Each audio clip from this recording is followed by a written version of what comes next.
So we have seen the basic data types in Java. Now let's look at control flow, how the program actually executes. So the first thing that we noted about Java is that its text is laid out differently from a Python program. So in Python we use, remember, indentation and layout to indicate the structure of a program, whereas in Java we are going to use statements ending with a semicolon and blocks of statements delimited by braces. So like in any conventional imperative programming language, Java has an if statement for conditional execution. It has two different types of conditional loops. So the while loop is something that we are familiar with from Python, but Java also has something called a do while, which we will see. It also has two kinds of iteration using for. And finally, it has a multi-way branching statement called switch. So let's look at the conditional statement first. So the conditional statement is similar to Python. So you have an if condition, then you have an if block, and then you have an else block. But remember that you have to put these braces around these blocks, right? And as in any other programming language, the else is optional. So you don't have to have an else, okay? One thing is the condition must be in brackets. So you must put these brackets here. So here is some simple code. So for instance, we write a function which is a sign function which takes an integer, right? And if the integer is negative, it returns a -1. If the integer is positive, it returns a +1. And if the integer is 0, it returns 0. So here we have this if v less than 0, return -1. Else, so now we have a multi-way condition, right? So if it is not less than 0, then it is either greater than 0 or it is 0. So in Python, if we do this because of indentation, this will go inside, right? It goes one block inside. And so if we have a sequence of such conditions, here it is 3, but if we had a 4-way choice, for instance, then the Python code will keep traveling right. So Python has this thing called elif. It allows us to write an if with multiple else clauses which span different cases for that variable. And one reason to have this elif in Python is because of the layout, right? Because in Python you would start with the first if, and then you would have to go an else and then an else, and so you'll keep traveling to the right, and therefore you will run out of screen space or whatever space you're reading the program in. So in Python, in Java, of course, we don't have to indent, right? So indentation is up to us. So here, for instance, this is the else, and now actually you should think of this whole if here as being nested inside that else. So the way it works in Java is that this whole if is considered a single statement. So the real statement is if C statement, right? So this is the real if statement, and if the single statement inside the if is more than one, then you make it a block, right? So the block is optional if you have a single statement. So in this case, this entire span from this if to this point is one single statement. So there is an if sitting inside the else. So it is if statement, else statement. So we don't have to put another brace, and as a result we can just lay it out like this, right? We write if this, else if this, and then finally we have an else. Now if we had in between more cases, we could just keep writing else if without going off the page, right? So we can just align the else ifs and have this multi-way else and if, just like the Python elif, but without requiring a separate statement for that, right? So basically the if statement is similar to what we are familiar with Python, except for this elif and this lack of indentation, so there are no surprises. One thing is that, just to remind you that we have defined a function here. So if you remember from our first example of the main function for printing hello world, so we have a return value, right? We have this static indicating in this case that it is created with the class and doesn't require an object to be there. It is publicly visible, but notice that there is no separate statement saying that I'm defining a function. Right? So in Python we have to write a def and then a function name, so that Python knows it's a definition of a function and not a class or something. So in general in Java, anytime you have a block like this, right, it's believed to be a function name unless you say otherwise. So when we define classes, we use the word class, but when we define functions, we don't have to write a separate word to indicate that we're defining a function. So that's as far as conditional execution goes. It's pretty straightforward, just some minor syntactic deviation from what we know in Python. Again, while is very similar to Python, except for the fact that we have again these braces and we don't have indentation as a requirement. So once again, the condition must be in parentheses. So the usual semantics of while. So you test the condition. If it is true, you enter the while, finish what you do, come back, right? So here is a typical example of a function, which in this case adds up the numbers 0 plus 1 up to n, right? So it is sum up to n.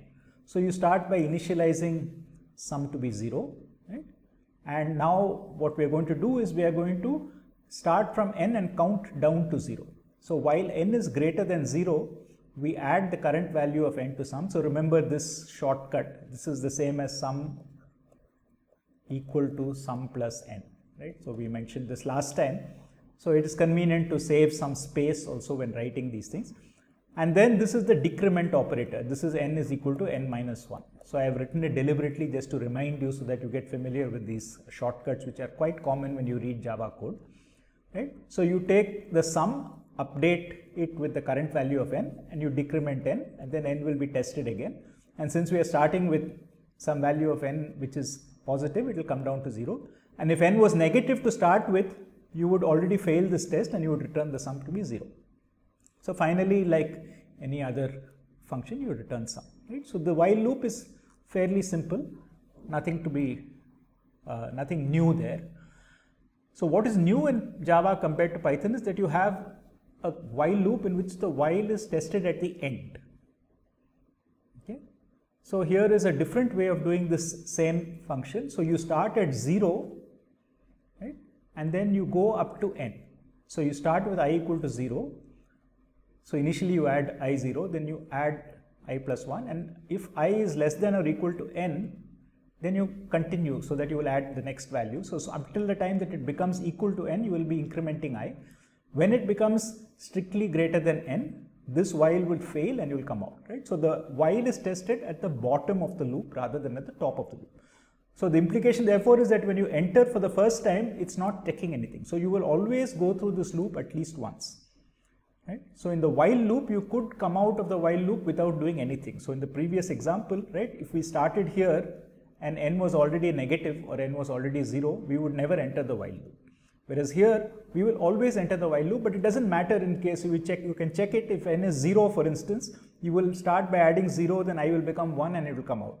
If it is negative, again you will add 0, I will become 1 and you will come out. So it will still be the same. So there's no real difference between entering it in this way or entering it in the other way.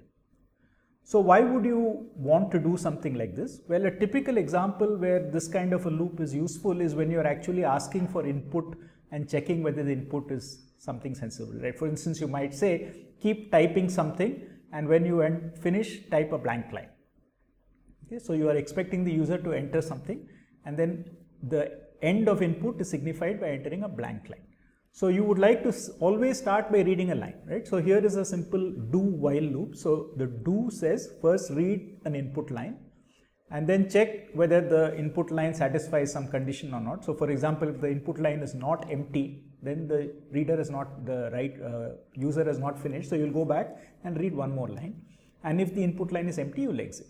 Now, if you did this in the conventional way, you would have to first have an isolated read input outside, right? And then you'll have to say while something read input, right? So you will have this duplication of this read input once for the first time and once for the second time onwards. So this is a little cumbersome, right? When you definitely want to do something at least once, the do while is more natural than the while do. So I would say that in 99% of the cases we end up using the normal while, but there are situations where the do while is useful to have.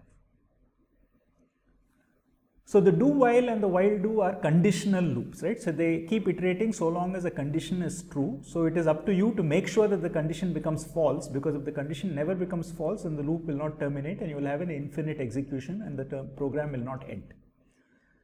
So the for loop or the iteration is intended to have the behavior where you go through a fixed sequence. So it is unlike a while, you are supposed to go through a number of values of a fixed thing. So in Python, for instance, you will go through a list of values, right? So typically in Python, you say for x in L. So L is a fixed list and you go, x goes to the first 0th element, the first element, and so on. Or if you want numbers, you will say for x in range n, then it will go from 0 to n minus 1. So you have a number of iterations which is prescribed in advance. So that is the usual interpretation of iteration or a for loop. So it is, in some sense, it is determinate, determined in advance how many times the loop is going to execute, unlike a while loop, which will execute so long as the condition remains true. Now, strangely, the basic for loop in Java is actually derived from the for loop in languages like C, and it does not have this determinate behavior. So the for loop, normally you would expect a starting point and an ending point, right? You want to say go from here to there, go from 1 to n, go from 0 to 75. But in general, what a for loop allows is you initialize something, right? Then you update it, and then you test the condition. So it's very much actually like a while loop. So let's first look at an example of how this would work. So a typical example of an iteration is to run through, for example, an array and add up the elements, right? So let's look at that. So here we have some array which takes as input an array. Now remember that in Java you can extract the length of the array, so you don't have to know how many elements are there in advance. So you create an internal variable n, which is the length of the array, and now you want to run through the loop, so you use a loop variable I, and this is how the for loop works. You initialize the I to 0, right?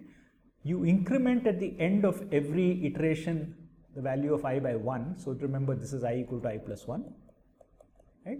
And you check whether I has reached n or not. So long as I is smaller than n, so you will go from 0 to n minus 1. So for each value of I in this thing, you look at the ith element in the array and you add it to sum, which initially was 0. Right? So we start with sum equal to 0, add a0, add a1, add a2, and so on. Okay? So once again, remember this plus equal to operator. So this is the intended use, right? I don't know why this is lop update. Okay, so this is the intended use. The intended use is to say you start from some starting point and increment up to some ending point. But of course now this is flexible, right? So you can increment, for instance, in steps of 2. You can say instead of I plus plus, you can say I plus equal to 2. So you can skip over alternate elements. You can do anything you want. So formally, if you look at this loop, actually it is exactly this loop, right? So this is the initialization, right? This is the condition, and this is the update, right? So in this case, there is literally no difference between a for loop and a while loop, right? So normally we can say in a general language that you can always take a for loop and write it as a while loop, right? So while is able to express for, but it's not necessarily the other way around. So you can't take a while loop in Python and write a for loop in Python with it, right? Because you cannot express in that for statement in Python, when you write for x and l, you cannot write conditions and stuff like that, which you need for a while loop. But here there is absolutely, it's just syntactically the same, right? I can take a while loop and I can go back to a for loop. So I showed you that you can take a for loop and come to a while loop, but you can check that the same thing will happen, right? If I write any kind of a while loop which has an initialization and then a condition and then goes on to an update, right? It will behave exactly like a for loop, and the for loop will behave exactly like a while loop, right? So this is a little bit strange, okay? And this is not really something that you should try to do. So the intended use is this, and you are expected to use for in this intended way, right? So if you mean for, you use for. If you mean while, you use while. Even though for and while are really very similar in expressiveness, you do not confuse the two, okay? So one more variation on this which is allowed in Java is that, so this I that we are using here, okay, it is very common to use a variable like this I inside a loop. So when you come to this I here, you really want to make sure that it's being used for only one purpose, which is to iterate over the positions in the array. You don't want it outside. So Java actually allows you to move that definition here. So you don't have any declaration here, right? You just directly have a local declaration within a loop. So this means that outside here, I is out of scope. So I is not available here, and I is not available here, right? So this guarantees that you are not kind of mixing up things. So sometimes it's a problem that you might have an I inside which is actually accidentally referring an I outside, and there might be some confusion as to what the loop is doing. So by declaring I within this for loop, it actually defines the scope of this I to be this for loop, okay? So this is actually not peculiar only to the for loop. So Java in general allows you to create a block anywhere in your code. So normally the whole of your code has a block, right? Like this, right? Or like this. But you can create these nested local blocks, and inside this you can write int j, right? And then use j here, and that j will not be available outside. So you can have some local scoping in Java. We will not get into it too much because we will not need it. But this particular instance of local scoping is important for us, right? The fact that you can take a loop variable and declare it and use it inside the loop. That means I can keep on using I everywhere with no fear that the i's are interfering with each other. Of course, you cannot, if I have a nested loop, I cannot use the same I outside and inside. So if I write for I outside and inside I write for I, this will be confusion. So I have to write for j here, right? So I cannot have a nested loop where the inside variable is the same as the outside variable. But still, if I declare the int j or the int I inside the for, it makes it very clear that this I is used only inside here. So the local scoping is preserved. Okay, so this is a convenience and also a desirable feature to use, so that you make sure that your loop variables are always used in this very specific way. So this was the original for in Java, which is from the origins are actually in C. So C has a for loop like that. So Java retained that for loop. But as I said, for is not intended to be used that way. That's not how one normally thinks of for. Normally one thinks of for as iterating over a sequence, right? So the sequence could be given in the form of a list or an array, or it could just be a sequence of numbers generated by a function like range in Python. So this is what you normally write in Python, right? For x and L, do something with x. So x goes from the first element of L to the second element of L to the last element of L. And each time you get an x, you do something with it, move to the next one. So moving to the next one is implicit. You don't have to say I equal to I plus 1, for example. Okay, and it would be nice to have that, and now Java has introduced that. I mean, not now, but it was not there in the original definition of Java, but obviously enough people felt it would be nice to have this version of for, which is, it is specific to this case, but this is a very important case and you don't want to confuse this by running through the indices, right? So it's much nicer to run through for x in L rather than say in Python you would say for I in range len of L, and then you would talk about Li, right? So this is equivalent, right? You can run I from 0 to n minus 1 and talk about Li, but it's so much nicer to just say for x and L if you're interested in the values. So the equivalent thing is there in Java now. So Java has this kind of for, it's again called for because they didn't want to add a new word to the language.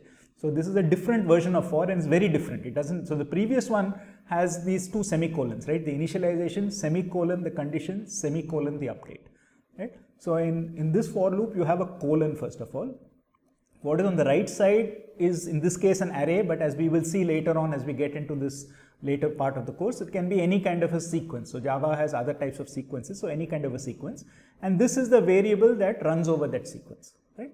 So what this is saying is this is another version of that sum array. So it's saying let v range over a and keep adding v to sum, right? So for every v, so it's just like saying for x in L, sum is equal to sum plus x. So here I've said for v in a, sum is equal to sum plus v. Right? So this is like a for each v in the sequence, do something. Now there is one subtle point here, which is that, remember we said that this idea of local scoping is permitted by Java, right? So you can take a loop and we can put the description or the definition of the loop variable inside the loop, and therefore it becomes local to that loop and it's not visible outside. Now it turns out that in this particular form of this loop, you know, this for each loop you might call it, the one that goes over each element in a sequence, this is not an option. Okay, so actually if you do not put this here, if you try to say int v here and then just use v here, you will get a compiler error. So for this version of for, Java actually forces you to put this local declaration inside the loop, otherwise it will not compile.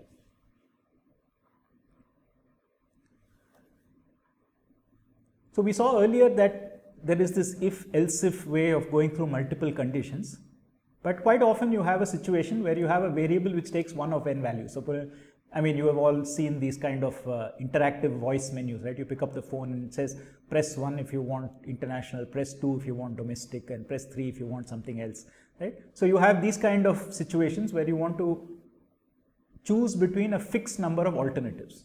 And you could of course write it as if v equal to 1 do something, else if v equal to 2 something, and so on. But there is a switch statement which is inherited again from C, which allows you to do this switching between different options. So here is the syntax of the switch statement. So I've inverted that. Remember we wrote a sine function which took a number and returned back -1, 0 or plus 1 depending on whether the input was negative, 0 or positive. Now here is a function which takes the output of that. So it takes as input a -1, 0 or 1 and tells you whether to interpret it as negative. So it's just a diagnostics way. So if you get -1 here, I want to print negative. If you get +1 there, I want to print positive. If you get 0 there, I want to print 0, right? So this is the statement. So you write switch, right? And then you have this case. So these are the various cases. So for each case, this indicates the value that the case must match. So if the value of V matches -1, it goes to that one. If the value of V matches +1, it goes to the second one. If it matches 0, it goes to the third one, right? And then you execute this line. But there is one again peculiarity which is inherited from C. There is no reason why it should be like this, but this is inherited from C, which is that it does not automatically come out of this case. It's not like an if. Remember, in an if you go into the if, you will not go into the else, right? Either you go into the if or you go into the else. You will not do both. Whereas in the switch statement, if you go into case -1 and you don't say anything, it will continue into the next case. So it will go into all succeeding cases and execute. So it will only, the case only describes the entry point. So for instance, I will say 1, I will start here, but then I will go all the way through. Okay. So to get out of this situation, you need to introduce explicitly this statement called break. Right? So break, as the name suggests, breaks out of the statement. It says we are inside some nested block and get out of it. And you have to break out of each case because the default is to fall through to the next case. So if I did not put breaks and if I gave -1 as an input to this function, it will first print negative, then print positive, then print 0. If I gave it +1, it will start print positive, then print 0. And if I give it 0, it will print only 0. Okay, it will not skip the subsequent cases. So I have put a break. Now you can also use a break for loops, right? So you can check the Java documentation. So Python also has a break statement, so it's not very different. Only thing in Java is you have what I call labeled breaks. So you can describe, because if I have a nested loop, if I have a while, then I have a for, and then I have a while, right? And then I have a break over here. The question is, do I want to exit this loop or exit this loop or exit this loop? Right? I might want to get out of a whole sequence of loops. So you can put a label and say get out till that level, right? You can break out multiple levels. So you can look at the Java documentation, because break is not something very common that we are going to worry about. But if you are writing practical code, for instance, if you are searching for an element in an array, right? So if you are scanning an unsorted array from beginning to end, the moment you find it, you want to get out. So you can say break and get out. Okay, so that's a typical situation where you want to break. So exactly how you use break. So break is just this statement, but you can break and go out to a specific place if you are doing a break from inside a loop, and that you can look at. Now one thing to remember in this switch statement is that I can only write constants here. I cannot say case v less than 0, case v equal to 0, case v greater than 0. So I can't write conditional expressions. Okay, so the switch is a very specific statement which allows me to choose between constant options. Now these constants can be numbers like this. It also allows a string. So you can say if I have a response, you can check case yes, case no, for example. Right? So these are, but they have to be very specific values. You can't switch between expressions. It's not like a multi-way if condition. So if you want a multi-way if condition, you should use an if. Right? Now one minor point just to tell you about how strict Java is about a compiler. So notice that there is no return here, right? And the fact that there is no return is possible only because I have explicitly said that the return type of this function is void. For every function you must provide, of course it could have a function with no inputs, right? There's no reason why you must have an input, but every function you must specify what it returns. And if you do not expect it to return something, you had better say void, because if you, for example, by mistake say int here, then the compiler will insist on a return with some value of type int. You cannot get away with just putting a return with no value. So Python is very flexible that way, right? So at the end of a Python function, you can return with a value normally, you can return without a value, you can return with different types of values at different places in the function. Or you can omit the return statement altogether, it will just automatically exit at the end. And because Python doesn't expect anything to be known about the return value, all of these are valid. Whereas in Java, you must give the return type, and unless you specify the return type as void, as I have done here, you must provide a return statement with the correct type and the correct definite value when you get out. Okay, so just be careful about that. If you have a function which does nothing useful, make its return type void. Okay, so what we have seen now is that in Java, instead of the Python's type indentation, we use semicolons and braces to demarcate where statements end and where blocks begin and end. If and else are similar to Java, similar to Python. The only thing is that we don't need an elif because we can write nested ifs without having to force the indentation across the page. We have two types of conditional loop, the normal while, which tests at the top of the loop, and a do while, which tests at the bottom of the loop. And the bottom of the loop testing is much rarer to use, but we would use it, for instance, we explained when you're taking input, right? If you're expecting the user to type something and the input terminates with some special character, you need to read at least one line. In such cases where you have to do at least one iteration, do while is more natural than while do.